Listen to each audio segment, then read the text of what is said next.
साथियों नमस्कार। प्रश्नावली 1.1 का ये तीसरा प्रश्न है। किसी परेड में 616 सदस्यों वाली एक सेना की टुकड़ी को 32 सदस्यों वाले एक आर्मी बैंड के पीछे मार्च करना है। दोनों समूहों को समान संख्या वाले स्तंभों में मार्च करना है। उन स्तंभों की अधिकतम संख्या क्या है जिसमें वे मार्च कर सकते हैं। तो यहाँ हमें सबसे पहले ये देखना है हमें इसमें ज्ञात क्या करना है।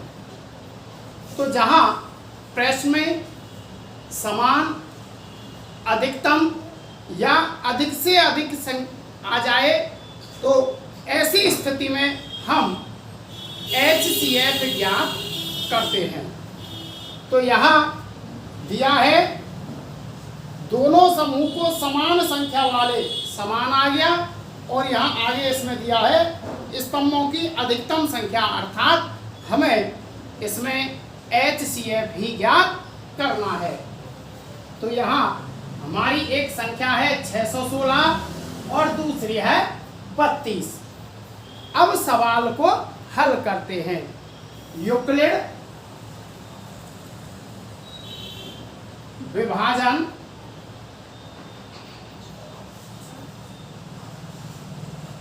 एल्गोरिथम से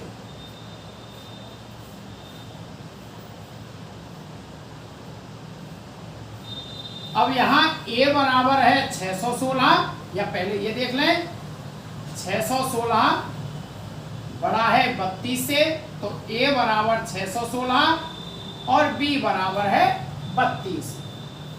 यहाँ a बराबर BQ प्लस R, यूक्लिड विभाजन में ये a बराबर BQ प्लस R होता है। हम इस सवाल को आगे कब तक करेंगे कि जब तक कि जो शेष फल है अपना वो क्या नहीं आ जाए, शून्य। अब यहाँ a बराबर है 616, b हमने लिया है 32 गुणा, अब 616 में 32 का हमें देना है भाग। अब 616 में 32 का भाग देते हैं, 32 एकम 32, यहाँ 9 और यहाँ 3 और 2 29, यहाँ उतार लिए 6। अब यहाँ हम देखते हैं 2 में 32 का भाग 9 बार चला जाता है। 9 दूनी 18, 9 × 27 और 1 28, कितने बचे 8। अर्थात 32 का 616 में भाग देने पर कितनी बार जाता है, 19 बार जाता है। पहला शेषफल क्या बचता है, शेषफल बचता है 8। यहां हमारी कंडीशन आ गई कि शेषफल किसके बराबर नहीं है, 0 के बराबर नहीं है। अब यहां a बराबर लेते हैं 32 और b बराबर लेते हैं, यहाँ जो शेषफल है इसको 8 को, अर्थात 32 बराबर b लिया हमने 8। अब 8 का भाग 32 में कितनी बार चला जाता है, 8 का भाग 32 में 4 बार चला जाता है और शेषफल रहता है 0। अर्थात जो हमारी संख्या b यानी जो भाजक संख्या है, भाजक संख्या जो हमारी 8 है, तो यही हमारा HCF है। अतः HCF बराबर 8 होगा। अब इसने सवाल में कहा है कि अधिकतम संख्या क्या है जिसमें वो मार्च कर सके, अर्थात 8 के समूह बनेंगे जो समान संख्या में रहेंगे और अधिकतम संख्या वो 8 है।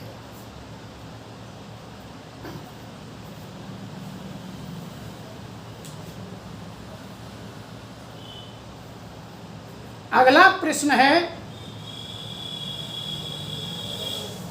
यूक्लिड विभाजन प्रमेयिका का प्रयोग करके दर्शाइए किसी धनात्मक पूर्णांक का वर्ग, किसी धनात्मक पूर्णांक का वर्ग किसी पूर्णांक m के लिए 3m, पूर्णांक m के लिए 3m या 3m प्लस 1 के रूप का होता है। अब साथियों, हमें यहाँ लेना क्या है? हमें यहाँ लेना है कि माना यहाँ जो हमारी संख्या है कि कोई संख्या x कोई पूर्णांक है, माना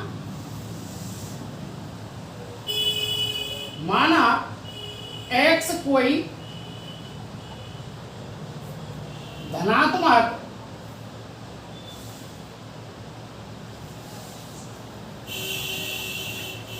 पूर्णांक है। हमने जो संख्या में ली है कि माना हमारा x क्या है, कोई धनात्मक पूर्णांक है, और जब हमारा जो x कोई धनात्मक पूर्णांक हुआ तो इसका मतलब है कि a बराबर क्या लिया, a बराबर x और b बराबर यहाँ हमारी जो संख्या है क्या है, b बराबर 3। अब हमने b बराबर 3 ले लिया तो इसका मतलब है कि x बराबर 3q प्लस r। अब ये 3q प्लस r क्यों है? क्योंकि यहाँ यूक्लिड विभाजन एल्गोरिथम से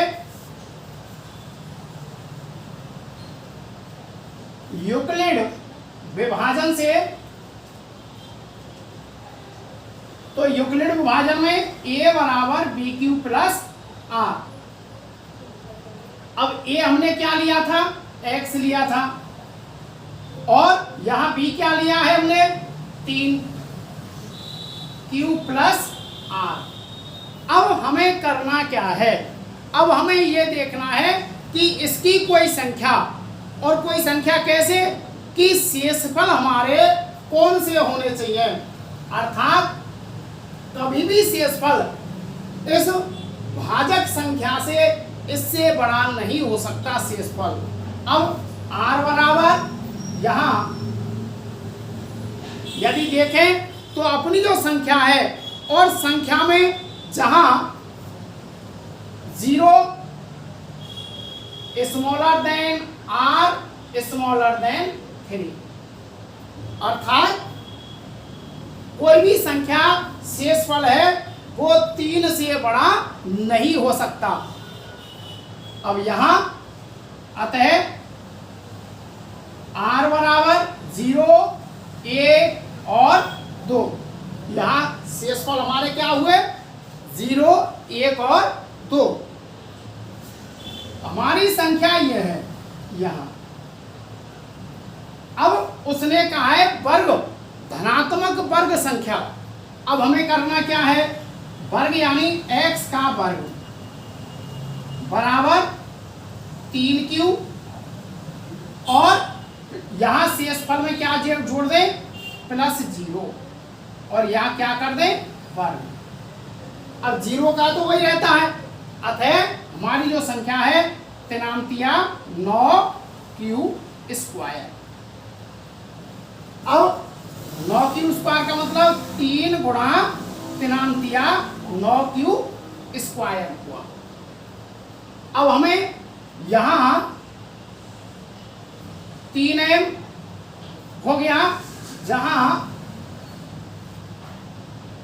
3q स्क्वायर किसके बराबर है, 3q स्क्वायर है m के बराबर। अब अगली स्थिति में देखते हैं, हमने शून्य को ऐड कर लिया। अब हमें ऐड करना है x स्क्वायर बराबर 3q प्लस a, और यहाँ अब इसको हमें खोलना है, यानी a प्लस b का होल वर्ग a square plus 2ab plus B square. A square का मतलब तिनामतिया 9q square plus 2ab plus 2ab का मतलब है 2 गुणा 3q गुणा 1 तो 2 तिया 6q प्लस बी स्क्वायर यानी 1 एकम 1। अब हमें यहां क्या करना है, ये संख्या इनमें तिनामतिया 9, इनमें कॉमन कौन सी संख्या आ जाती है 3 और हमें लेना किसके आधार पर है, ऐसी संख्या यहां ये दे रखी है इनके आधार पर। तो यहां तिनामतिया 9 प्लस 3 दूनी 6 प्लस 1 यहां 3m यानी प्लस 1 यहां 3q स्क्वायर प्लस 2q बराबर किसके बराबर है, m के बराबर है। अतः कोई भी जो पूर्णांक है, अतः कोई पूर्णांक धनात्मक पूर्णांक 3m या 3m प्लस 1 के रूप का होता है, 3m प्लस 1 के रूप का होता है।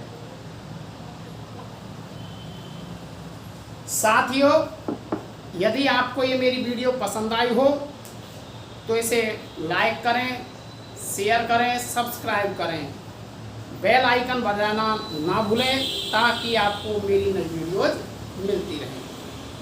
धन्यवाद।